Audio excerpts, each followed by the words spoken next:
মূলত যে আইন শৃঙ্খলা রক্ষাকারী বাহিনীর সদস্যরা এই বাসাটিতে সার্চ করতে ঢুকবেন, তাদের শরীরও তল্লাশি করছে স্থানীয়রা, যে আসলে তাদের শরীরে কোনো অবৈধ মাদক আছে কি না।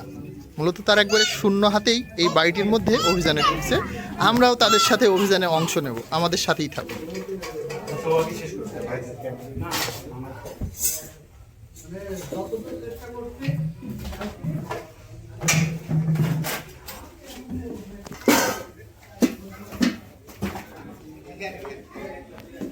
না, এটা তো টাচ করে না, এটা বোধ হয় এটা হচ্ছে পয়েন্ট।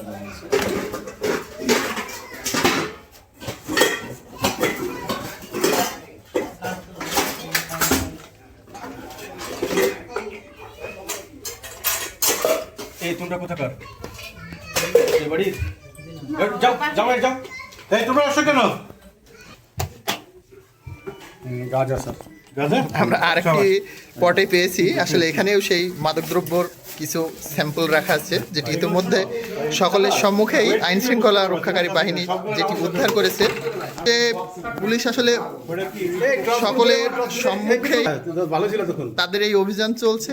এই বাড়িটি সীমান্ত তা এই শিপনের বাড়ির আরেকটি কক্ষেও মূলত পুলিশ যে অভিযান চালাচ্ছে, তার বাড়ির আসবাবপত্রের মধ্যে ইতিমধ্যে মাদকদ্রব্য গাঁজা উদ্ধার করেছে পুলিশ। তার আরো ঘরে অভিযান চলমান রয়েছে। মেহেরপুর জেলার গাংনী উপজেলার কাজীপুর ইউনিয়নের কাজীপুর বর্ডার পাড়ায় অবস্থান করছি।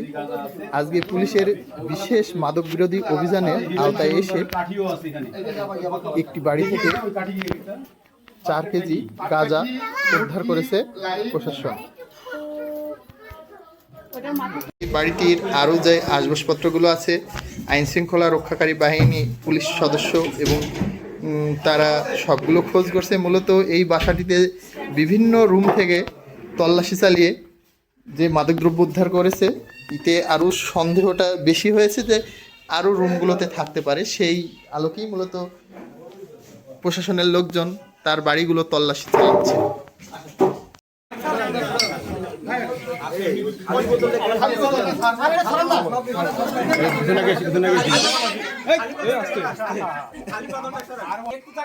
আচ্ছা আচ্ছা ঠিক আছে, ওকে ওকে ওকে। আর হেলা দালা নেই, আমরা পিছনে আছি।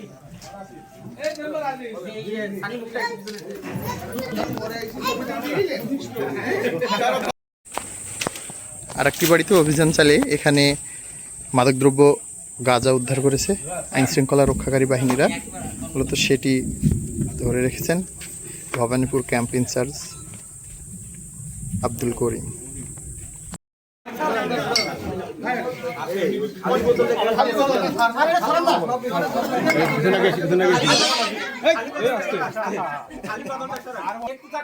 আচ্ছা আচ্ছা ঠিক আছে, ওকে ওকে ওকে। আর হেলা দালা নেই, আমরা পিছনে আছি।